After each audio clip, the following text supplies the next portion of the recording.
अच्छा जी, आज का टॉपिक जो है वो इस सीरीज़ का 5वां टॉपिक है। और ये जो टॉपिक्स की सीरीज़ में जो फोर्सेस इन्वॉल्व थी, इनको हम एंडोजेनिक फोर्सेस कहते हैं।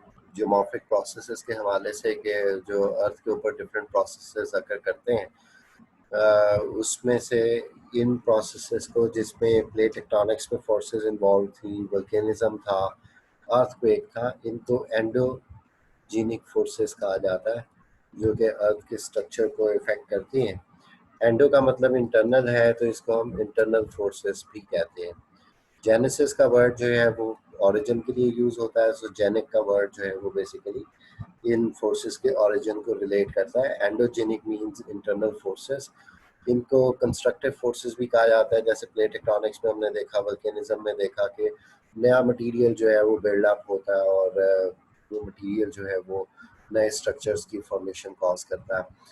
Internal structure of earth basically उस वक्त तक अंडरस्टैंड नहीं किया जा सकता जब तक कि सिस्मिक वेव्स, और उसमें भी स्पेसिफिकली स्पीकिंग जो बॉडी वेव्स हैं, जो इंटरनली ट्रैवल करने वाली वेव्स हैं, उनके पाथ को डिस्कस ना कर लिया जाए या उनकी प्रॉपर्टीज़ को डिस्कस ना कर लिया जाए। अर्थ के साइज़ के हवाले से अगर देखें, मतलब प्लैनेट अर्थ को अगर हम डिस्क्राइब कर रहे हैं, तो उसमें अगर उसके साइज़ की बात की जाए तो फिर उसके डायमीटर की बात आती है। और जो डायमीटर है अर्थ का, प्लैनेट अर्थ का, that is 12,742 kilometres on equator. और पोलर डायमीटर, पोल टू पोल जो डायमीटर है वो तकरीबन 12,702 किलोमीटर के करीब बनता है। सो अप्रॉक्सीमेटली 40 किलोमीटर्स का डिफरेंस है।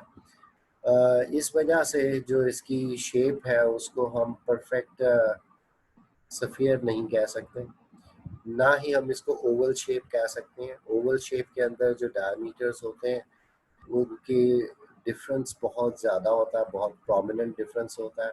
ओवल का मतलब है एग लाइक, ठीक है। और यहाँ पे आप सफ़ियर शेप अगर देखते हैं तो उसके दोनों साइड्स के डायमीटर्स जो है वो सेम होने चाहिए। So earth is neither a sphere nor an oval, ठीक है। एलिप्सॉइड या ओवल भी नहीं है, और ना ही ये परफेक्ट सफ़ियर है। इसमें बहुत माइन्यूट सा डिफरेंस है साइज में, जो इसकी शेप को डिटरमिन करेगा। सो अकॉर्डिंगली हम कहते हैं कि जो अर्थ की शेप है वो एक यूनिक शेप है, which could be represented by its own shape, which is called geoid, means earth like. So इसकी शेप जो है वो इससे ही रिजेंबल कर सकती है, यूनिक है, ये किसी और ज्योमेट्रिकल शेप से रिप्रेजेंट नहीं हो सकती। जहाँ तक कंपोजिशन की बात है तो इसमें आपको मेजर कंटेंट जो है वो internal parts to external parts, nickel, ferrous, silicon, magnesium, ठीक है, और एल्युमिनियम, ये में अबंडेंस में मिलते हैं। और ऑक्सीजन जो है क्रस्ट के अंदर अगर देखा जाए तो 51%, यानी कि एटमॉस्फेयर से ज़्यादा ऑक्सीजन आपको क्रस्ट ऑफ अर्थ में मिलती है। एटमॉस्फेयर में जो ऑक्सीजन की अमाउंट है दैट इज़ ओनली 21%। अच्छा, अब स्ट्रक्चर हमने डिस्कस करना है, तो यहाँ पे ये 4 एट्रीब्यूट्स मैंने आपको एक्सप्लेन किए हैं। साइज़ का मतलब तो वही हो गया कि मेजरमेंट्स क्या हैं अर्थ की, ठीक है जी। शेप का मतलब है अपीयरेंस कैसी है। कंपोजिशन का मतलब है कि कौन कौन से कंपोनेंट से मिलके बनी हुई है। स्ट्रक्चर का मतलब यहाँ पे ये लिया जाएगा, वैसे तो हम कहते हैं कि it is a layered structure of अर्थ, लेकिन लेयरिंग में हमने कहीं पे कंपोजिशन को बेस बनाना है कि एक सर्टन लेयर जो है उसमें ये फला कंपोनेंट्स हैं। फॉर एग्जांपल जैसे कोर है, कलेक्टिवली अगर कोर की बात की जाए तो वो निकल और आयरन से बना हुआ, नाइफ उसको कहा जाता है, NiFe, निकल और आयरन से बना हुआ है। लेकिन कोर की ही सब डिविजन्स की जा सकती हैं on the basis of state of matter, कि उसमें किसी जगह पे सॉलिड स्टेट है और किसी जगह पे जो है वो लिक्विड स्टेट है, जबकि कंपोजिशन एक ही है। सो अकॉर्डिंगली हम लोअर इनर कोर और आउटर कोर में इसको डिवाइड कर रहे होते हैं। So earth could be actually, it can have a resemblance in terms of structure it has 3 broad layers. सबसे आउटर मोस्ट को हमने क्रस्ट के तौर पे स्टडी किया, उसके बीच में फिर मेंटल की लेयर है और फिर एक इनर पार्ट है which is called the core. ठीक है, it could be similar to an egg, कि जिस तरह से एक एग शेल है, फिर एग वाइट है और फिर एग योक है. सो वो 3 ब्रॉड रीजन्स जो हैं वो एग के अंदर भी आपको नज़र आते हैं. ऐसे ही 3 ब्रॉड लेयर्स जो हैं वो आपको इंटरनली जो है अर्थ के बारे में भी पता लगती हैं. क्रस्ट के हवाले से अगर देखा जाए और डायरेक्ट एक्सप्लोरेशंस की अगर बात की जाए तो इंसान ने सिर्फ 12 किलोमीटर की थिकनेस तक या डेप्थ तक जो है वो डिगिंग की हुई है, जो उसकी डायरेक्ट अप्रोच है. अदरवाइज जो वल्केनोस हैं उनके थ्रू हमें आइडिया हो जाता है कि जो अंडरनीथ द क्रस्ट लेयर है वो मोल्टन स्टेट में, और वो मटेरियल कैसा है लावा या मैग्मा को ऑब्जर्व करने से पता लगता है. लेकिन जैसे हम यहाँ पे साइज को डिस्कस कर चुके हुए हैं 12,742 किलोमीटर्स, तो इसका मतलब है कि to reach the innermost part or the center of the earth we will have to travel at least 6,370 kilometers, which is almost half of this value. ठीक है, इतने किलोमीटर्स नीचे जाएंगे तो जाके आपको कोर की सिचुएशन पता लग सकती है कि वहाँ पे क्या चीज़ है. सो अब इसको किस तरह से आइडेंटिफाई किया गया कि कोर किस स्टेट में है, कौन सा मैटर है. स्टेट ऑफ मैटर के कॉन्टेक्स्ट में टेम्परेचर्स के हवाले से, तो उसमें जैसे हम मुख्तलिफ इन एनर्जीज़ को यूज़ करते हैं. फॉर एग्जांपल मेडिकल साइंस में आ जाए तो हम एक्स रेज को यूज़ करते हैं और हमें एनर्जी की प्रॉपर्टी का पता है कि वो एक्स रेज जो है वो हमारे बॉडी के अंदर कौन से पार्ट से रिफ्लेक्ट बैक हो जाएंगी, किस में पेनिट्रेट करेंगी, तो एक शेडो जोन बन जाता है. जैसे स्केलेटन और बोन्स जो हैं वो शेडो कास्ट कर देती हैं, लेकिन बाकी जो ऑर्गन्स हैं वो एक्चुअली उनके थ्रू एक्स रेज पास कर रही होती हैं. इसी तरह से रेडार और सोनार टेक्नोलॉजीज़ हैं, वो भी मतलब मुख्तलिफ एनर्जीज़ को यूज़ करती हैं. रेडियो वेव्स यूज़ की जाती हैं रेडार में, साउंड वेव्स यूज़ की जाती हैं सोनार टेक्नोलॉजी में टू आइडेंटिफाई द, और यू में से calculate the distances and depths. ठीक है, सो उस हवाले से. और जैसे हम मेडिकल साइंस की बात कर रहे हों तो उसमें जिस तरह से हम देखते हैं कि अल्ट्रासाउंड जो है उसमें साउंड वेव्स जो है वो प्रोड्यूस की जाती हैं, they actually give you an image of internal parts of the body. So बिल्कुल ऐसा ही है कि यहाँ पे भी हमें किसी एक एनर्जी को फॉलो करना पड़ेगा, किसी एनर्जी की प्रोग्रेशन को फॉलो करना पड़ेगा, और उसके लिए सबसे ज़्यादा सूटेबल जो एनर्जी टाइप है वो सिस्मिक वेव्स हैं that actually pass through the body of the earth, and through their study we can actually identify different parts of the planet. So seismic waves का अभी लेक्चर हो गया था earthquakes का, उसमें हमने इसको ब्रॉडली दो हिस्सों में डिवाइड किया था. सरफेस वेव्स थी और बॉडी वेव्स थी. We are not concern with the surface waves in this lecture. हमें जो कंसर्न है वो बॉडी वेव्स से है, जिसमें पी वेव्स थी, पुश वेव्स और एस वेव्स थी, शेप वेव. और इसमें हमने प्रॉपर्टीज़ का डिस्कस कर ली थी कि जो पी वेव्स हैं वो सॉलिड और लिक्विड दोनों में से गुजरती हैं, लेकिन लिक्विड में कम स्पीड से गुजरती है. एस वेव्स की प्रॉपर्टी हमने ये स्टडी की थी कि एस वेव्स सॉलिड में से गुजर जाती हैं, लेकिन लिक्विड में उनका पैसेज जो है वो पॉसिबल नहीं होता. यहाँ पे उनके एट्रीब्यूट्स कल हम लोगों ने गो थ्रू कर लिए थे. सो ये पी वेव्स की प्रोग्रेशन है, किस तरह से मटेरियल जो है वो पुश होता है और किस तरह से डायरेक्शन ऑफ प्रोपगेशन है और पार्टिकल मोशन है, and they are parallel to each other. और एस वेव्स जो हैं उसमें आप देख रहे हैं कि जो मोशन ऑफ पार्टिकल्स है वो किस एंगल पे हो रही है, और direction of propagation of energy जो है उससे राइट एंगल के ऊपर है. ठीक है जी, एट 90 डिग्री एंगल. सो इस वजह से जो है वो लिक्विड्स में से इसका पैसेज पॉसिबल नहीं होता.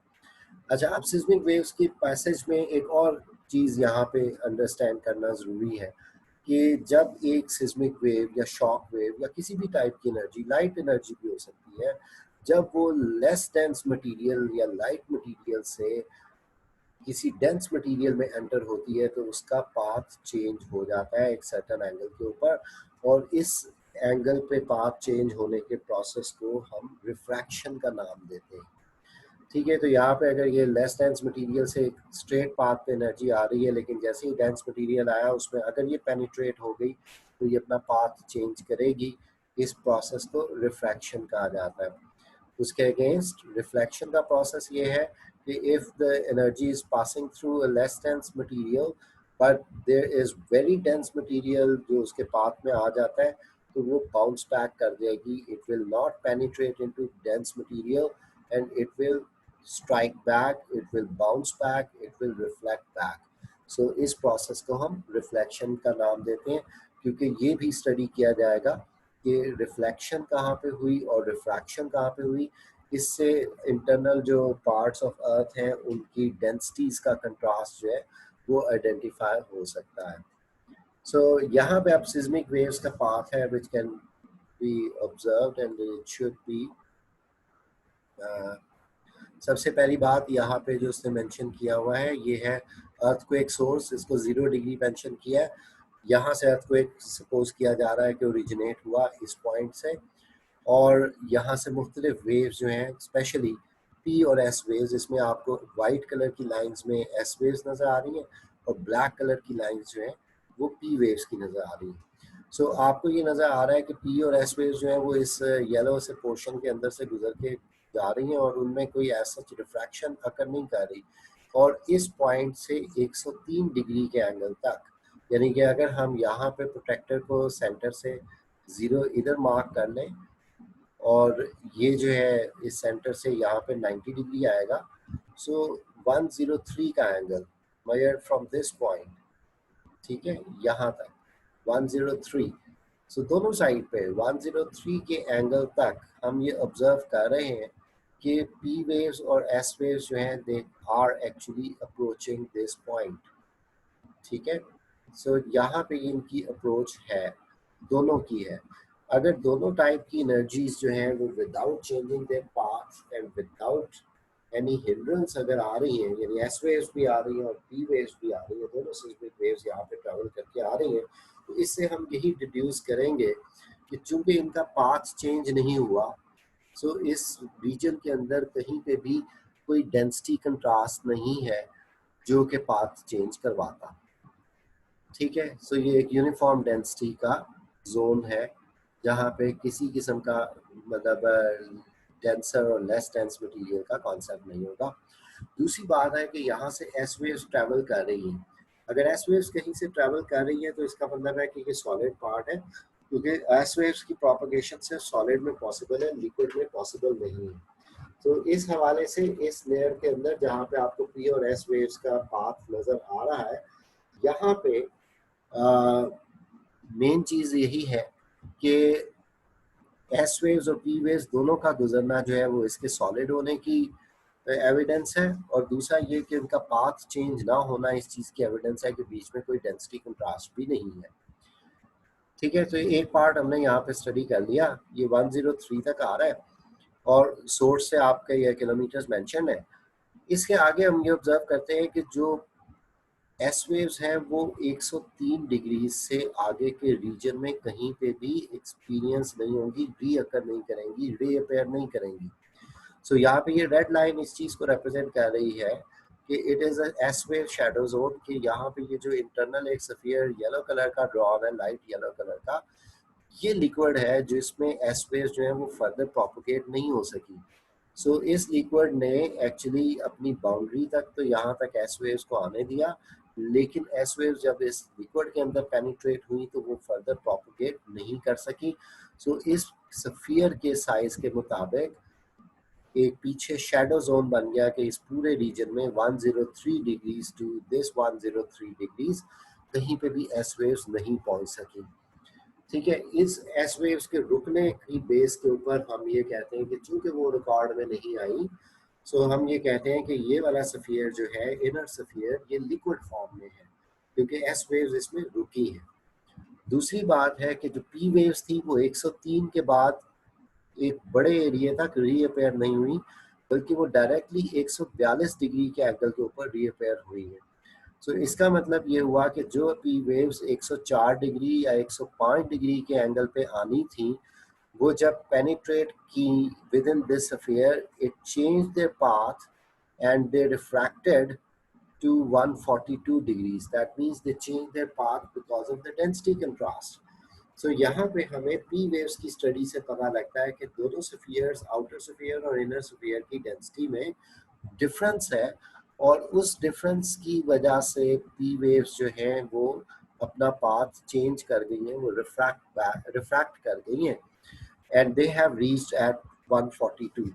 तो आप यहाँ पे ये कहेंगे कि ये जो 103 से लेकर 142 तक का एरिया है, ये पी वेव शैडो जोन है, और कोई डायरेक्ट पी वेव यहाँ नहीं पहुंच रही और ना ही यहाँ पे एस वेव पहुंच रही है।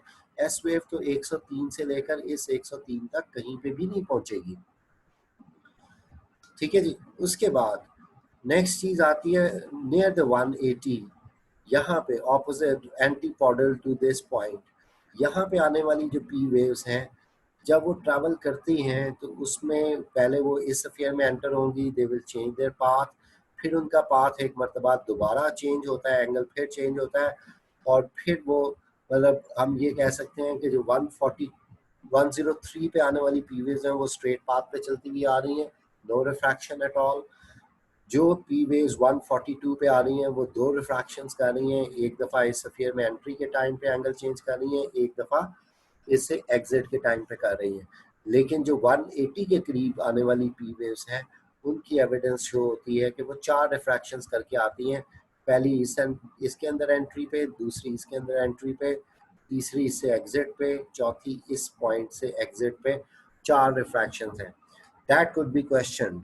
लेकिन यहाँ पे जो एक और इम्पॉर्टेंट चीज़ है about the speed of the P waves, उसके बारे में हम जो ऑब्जर्व करते हैं वो कुछ इस तरह से है कि जो पी वेव्स 103 पे रिसीव हो रही हैं,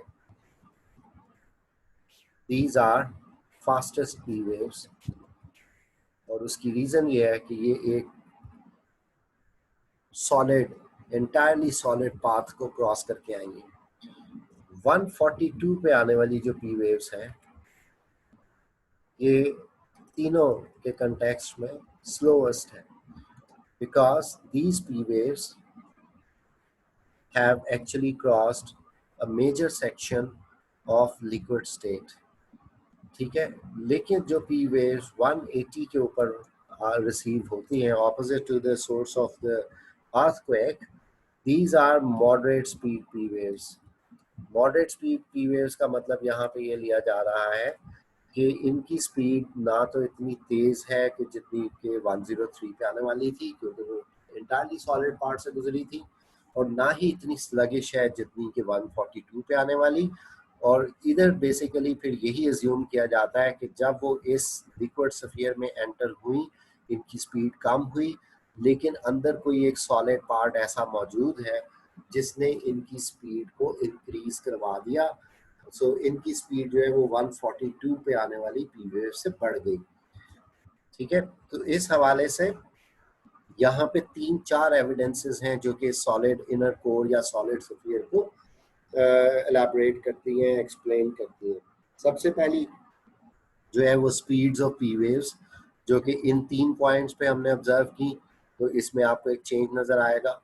दूसरा एलिमेंट ये है कि यहाँ पे रिफ्रैक्शन जो है वो इस जगह से ज़्यादा हुई है, दैट मीन्स कि डेंसिटी कंट्रास्ट या एक डेंसर मटेरियल इस स्फीयर के इनर पार्ट में मौजूद है। उसके बाद तीसरा एविडेंस जो है वो रिफ्लेक्शन ऑफ पी वेव्स है। कुछ पी वेव्स इससे स्ट्राइक करती हैं एंड दे बाउंस बैक, वो वापस भी आ जाती हैं सरफेस की तरफ। सो जो रिफ्लेक्शन है वो भी हायर डेंसिटी को रिप्रेजेंट करता है, और इन रिफ्लेक्टेड पी वेव्स से बिल्कुल हम उसी तरह से कैलकुलेट कर लेते हैं जैसे रेडार में क्या होता है कि रेडियो वेव जो है वो किसी ऑब्जेक्ट से स्ट्राइक करेंगी, बाउंस बैक करेंगी, ट्रांसमीटर को वापस रिसीव हो जाएंगी, और आप कैलकुलेट कर लेंगे कि कितने फासले से आई हैं। सो यहाँ पे आने वाली जो सरफेस पे आने वाली पी वेव्स हैं विच आर रिफ्लेक्टेड बैक, इनसे पता लगता है कि these P waves actually penetrated up to 5150 kilometres of depth, यानी कि ये 5150 किलोमीटर की डेप्थ तक जो है वो पेनिट्रेट कर गई थी, और उसके बाद बाउंस बैक कर गई हैं। ठीक है, जबकि हमने फैक्ट के तौर पे देखा कि ज़मीन का जो रेडियस है वो 6370 किलोमीटर है, 6370 किलोमीटर, कि अगर वो सेंटर तक पहुंचती तो वो 6370 किलोमीटर की गहराई से आती, लेकिन वो 5150 किलोमीटर की गहराई से बाउंस बैक हुई हैं। इसका मतलब क्या हुआ कि they could not actually travel the 1220 kilometres distance जो कि सेंटर तक बकिया रहता था। So that would be the size of this sphere, जिसको हम सॉलिड इनर कोर कहते हैं। ठीक है, कि ये वाला पोर्शन जो है यहाँ तक वो पी वेव्स नहीं पहुँच सकी जो रिफ्लेक्ट बैक हुई है। दूसरी बात ये है कि अगर हम यहाँ पे ड्राइंग करें, इस तरह से यहाँ से पाथ ड्रॉ करते हैं और उस पाथ को इस टेंजेंट से, यानी एक टेंजेंट यहाँ पे 103 तक आप एक सर्कल ड्रॉ, लाइन ड्रॉ कर दें, इधर से आप 103 तक एक लाइन ड्रॉ कर दें और फिर आप एक सर्कल ड्रॉ करें, तो वो सर्कल जो होगा उससे आप ज्योमेट्रिकली ये कैलकुलेट कर सकते हैं कि ये जो ऊपर की लेयर है it is actually 2900 kilometres thick, और उससे नीचे वाला एरिया ऐसा है जहाँ पे लिक्विड स्फीयर शुरू हो जाता है। सो ये वैल्यूज इंपॉर्टेंट है कि इन्हीं को हमने प्लस माइनस करना है, तो हमें मुख्तलिफ लेयर्स के जो है साइजेस वो पता लगना शुरू हो जाएंगे। अब पहली बात कि ये जो आउटर मोस्ट सॉलिड लेयर है इसकी थिकनेस 2900 किलोमीटर जो है उसके एविडेंसेस मिलते हैं। दूसरी बात, पी वेव्स की पेनिट्रेशन, जो बाउंस बैक करने वाली पी वेव्स हैं जो रिफ्लेक्ट बैक हुई हैं वो 5150 किलोमीटर की गहराई तक जा सकी थी, 1220 किलोमीटर बाकी रह गए थे पेनिट्रेट होने वाले, वो साइज आ गया सॉलिड इनर कोर का। सो यहाँ से हम फर्दर अगर देखें तो वो चीज़ इस तरह से सामने आती है। नेक्स्ट डायग्राम में कि ये शो कर रहा है कि मुख्तलिफ सिस्मोग्राफ्स लगे हैं, अर्थक्वेक फोकस है, यहाँ से पी वेव्स जनरेट हुई थी। This actually had contact with this boundary line जो कि सॉलिड इनर कोर की बाउंड्री है, यहाँ पे आके स्ट्राइक हुई, बाउंस बैक हुई, सिस्मोग्राफ ने उसको रिकॉर्ड किया और इससे डिटरमिन ये हुआ कि ये 5150 किलोमीटर गहराई तक गई थी और वहाँ से बाउंस बैक होके आई है। ठीक है, तो ये रिफ्लेक्टेड पी वेव्स का डायग्राम है जो कि आप सेपरेटली ड्रॉ कर सकते हैं। ठीक है जी, अब हम आते हैं इंडिविजुअली इन लेयर्स की तरफ, कि जैसे हमने देखा कि जो टोटल लेंथ है अब या डेप्थ है up to the centre of the core या इनर पार्ट और यू में से into the centre of the earth, ये फासला बनता है 63,370। यहाँ पे 63,378 लिखा है लेकिन ज़्यादातर किताबों में 63,370 है। ठीक है, जो पी वेव्स बाउंस बैक हुई थी उनको हमने ऑब्जर्व किया, they only penetrated up to 5100 kilometres, इतना फासला वो तय कर सकी थी। तो इसका मतलब ये हुआ कि जो सॉलिड ये वाला पार्ट जहाँ तक वो पेनिट्रेट नहीं कर सकी उसकी वैल्यू निकालने के लिए हमें क्या करना पड़ेगा, एक सिंपल सा मैथमेटिकल आपको सोल्यूशन है कि 6370 किलोमीटर टोटल रेडियस है जहाँ तक सेंटर तक पी वेव्स ने पहुँचना था, 5100 किलोमीटर तक वो पहुँच सकी हैं, बाकी आपके पास 1220 किलोमीटर रहता था जहां तक वो पेनिट्रेट नहीं कर सकी। सो इस लेयर की थिकनेस हमने कैलकुलेट कर ली सॉलिड इनर कोर की कि ये 1220 किलोमीटर का है। उसके बाद हमने यहाँ पे 2900 किलोमीटर आप देख रहे हैं, ये लिक्विड आउटर कोर की बाउंड्री है। ठीक है, अब अगर हम 5150 यहाँ तक सॉलिड इनर कोर की बाउंड्री तक का फासला 5100 किलोमीटर जो पीवेज ने ट्रैवल किया था उसमें से ऊपर की सॉलिड लेयर के 2900 माइनस कर देते हैं तो हमारे पास जो आंसर आता है दैट इज 2250 किलोमीटर।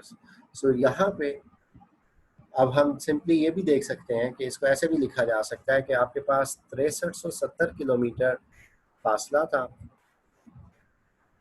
और उसमें से 2900 किलोमीटर ऊपर के माइनस कर दिए जाएं और नीचे से 1220 किलोमीटर माइनस कर दिए जाएं, तो आपका आंसर वही आएगा कि दैट विल बी 2250 किलोमीटर्स।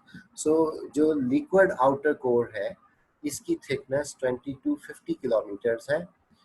ठीक है, और ऊपर का जो 2900 किलोमीटर है इस पोर्शन को कंबाइंड हम मेंटल के तौर पे भी देखते हैं, स्थानोस्फीयर के तौर पे भी देखते हैं। और फिर ऊपर क्रस्ट का पार्ट भी आता है।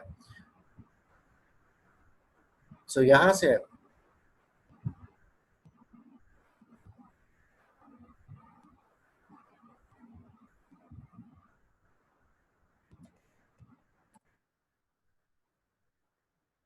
जी, अब इसमें यह है कि we only have to describe the attributes. ठीक है जी, आपने लेयर्स आइडेंटिफाई करनी। वो क्वेश्चन इस तरह से पोज करता है कि जी कौन सी, एवरीडे साइंस में भी क्वेश्चन इसी तरह से पूछा जाता है कि वो कौन सी एविडेंसेस हैं जिनकी बेस के ऊपर इंटरनल स्ट्रक्चर ऑफ अर्थ जो है उसकी लेयर्स आइडेंटिफाई हुई हैं, और फिर उसके बाद उन लेयर्स की सिर्फ 4 एट्रीब्यूट्स आपके बताना जो है वो ज़रूरी है। और वो 4 एट्रीब्यूट्स कौन से हैं? आपने थिकनेस ऑफ लेयर बतानी है, आपने कंपोजिशन बतानी है, आपने उसकी स्टेट ऑफ मैटर बतानी है, और पॉसिबली अगर आप हो सके तो आप उसका टेम्परेचर भी बता दें। वैसे टेम्परेचर बताना जो है वो कंपल्शन नहीं है, लेकिन आप उसको भी बता सकते हैं। ठीक है जी, तो अब हम वन बाय वन सिर्फ एट्रीब्यूट्स को देखें। कैलकुलेशंस हमने कर ली। सो उस हवाले से solid inner core, the innermost part of the planet earth, इसको बेसिकली ये 1220 किलोमीटर्स बनता है rather than 1250।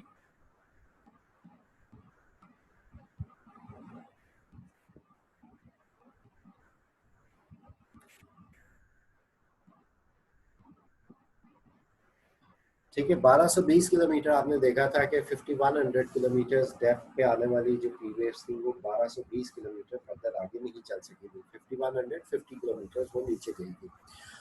इसकी जो कंपोजिशन है वो निकल और फेरस की है। टेम्परेचर जो एक्सपेक्टेड है वो 6000 डिग्री सेंटीग्रेड एंड बियॉन्ड है।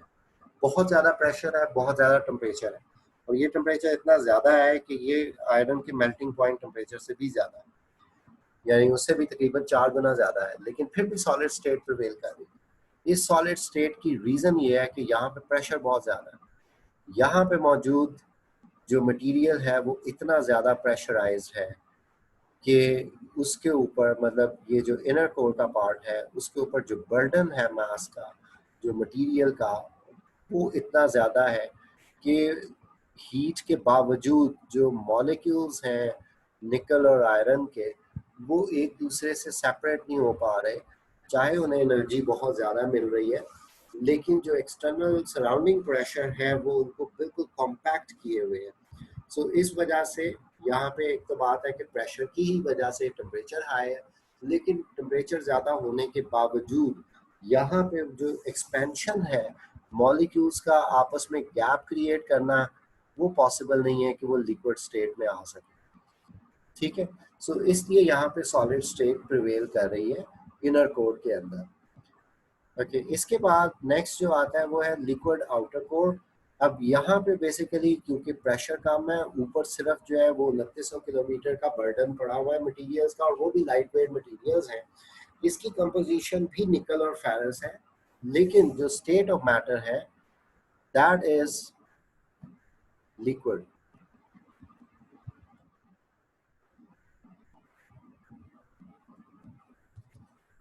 ठीक है, और इसकी बाउंड्री जो है, आउटर बाउंड्री, इसकी आउटर बाउंड्री पे जो टेम्परेचर्स हैं वो 3700 डिग्री सेंटीग्रेड तक जो है वो एक्सपेक्ट किए जाते हैं according to the pressure conditions. ठीक है, सो यहाँ पे आपने ये चार देखिए, ये 4 पॉइंट्स होंगे, ये 4 पॉइंट्स हैं, इनको आपने सिर्फ एक पैराग्राफ की फॉर्म में लेके आना है, एक स्टेटमेंट बनानी है। ठीक है, ये आप हेडर्स भी दे सकते हैं, क्योंकि आपको पास पेपर्स में मिलेगा कि उसने पूछा हुआ है कि जी उनकी डायमेंशन बताएं, कंपोजिशन बताएं, स्टेट ऑफ मैटर बताएं, और एक्सपेक्टेड टेम्परेचर्स कभी कभार पूछे जाते हैं। ठीक है, उस हवाले से अब यहाँ पे सिंपल सी बात हो गई, आपने थिकनेस बता दी। बाई लिक्विड आउटर कोर की थिकनेस जो है वो 2250 किलोमीटर्स थी।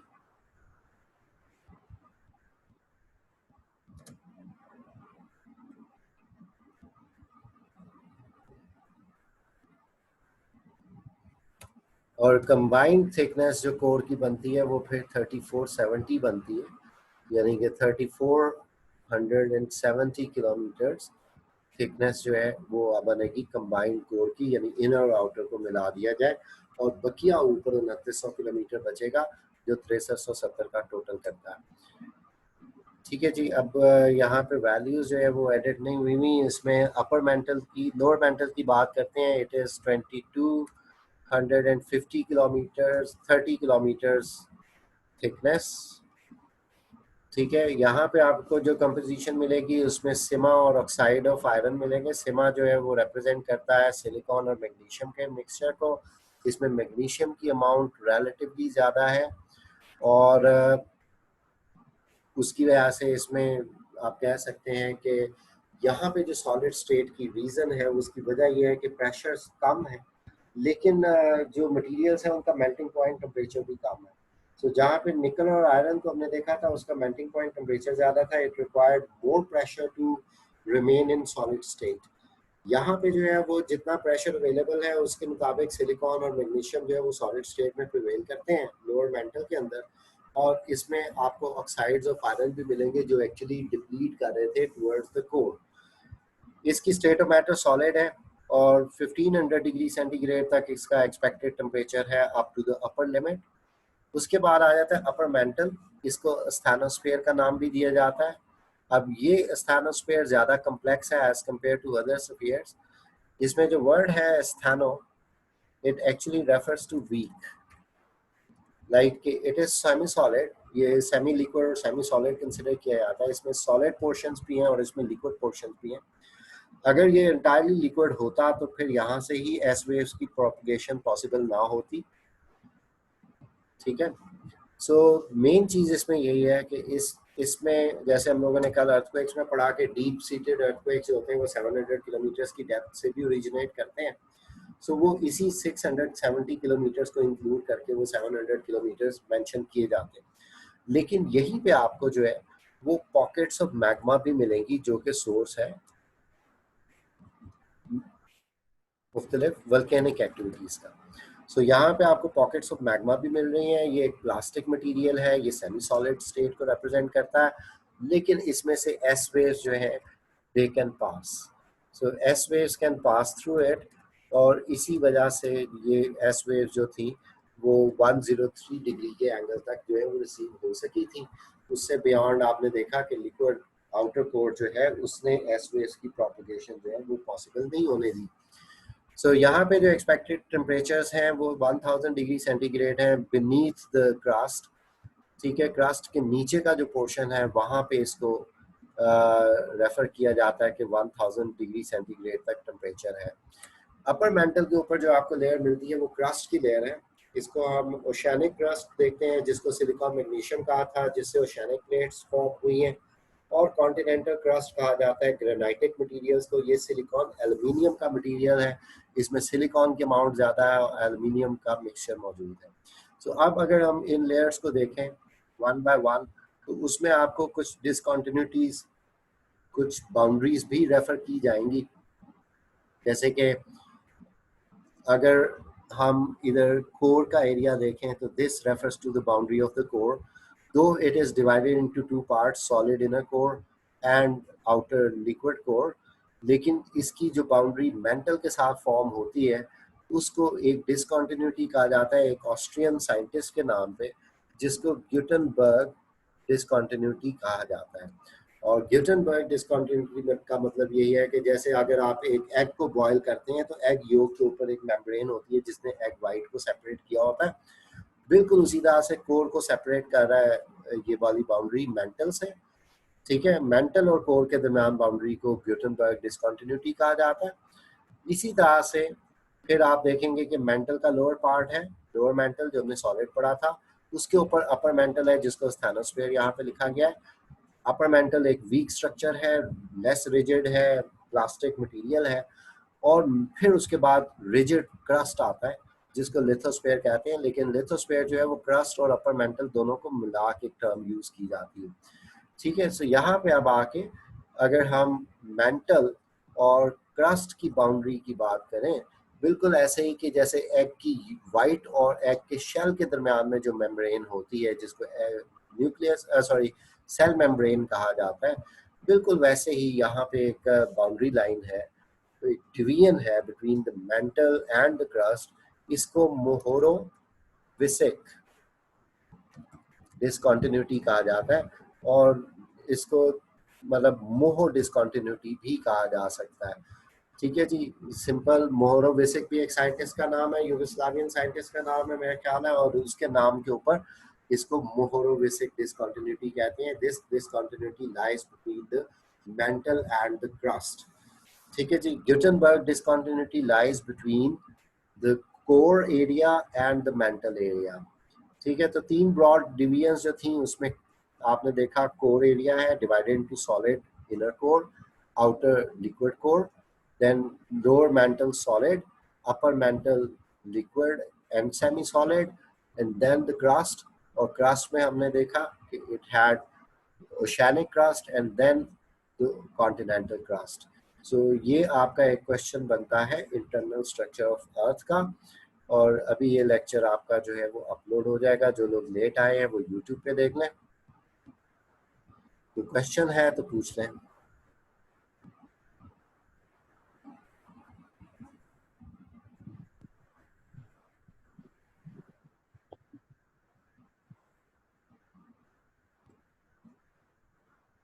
जी कोई क्वेश्चन? सर मेरा एक क्वेश्चन है सर। जी जी सर कि आप ये जो स्लाइड्स करा रहे हैं और ये जो डाटा दे रहे हैं जी सर, जी। ये बेनिफिशियल है, लेकिन जब हम पेपर अटेम्प्ट करने के बारे में आप कब सिखाएंगे कि जब ग्राफी का पेपर आपके सामने आए तो जो जी नॉलेज जी है आपने उसको पेपर पे किस तरह अच्छा पेन जी, डाउन करना है? एक मिनट बिल्कुल ठीक है। अब हम ऐसा करते हैं कि हम यहाँ पे किसी पास्ट पेपर को देख लेते हैं, ठीक है, ताकि आपको अंदाज़ा हो कि क्वेश्चन आया कैसा। सो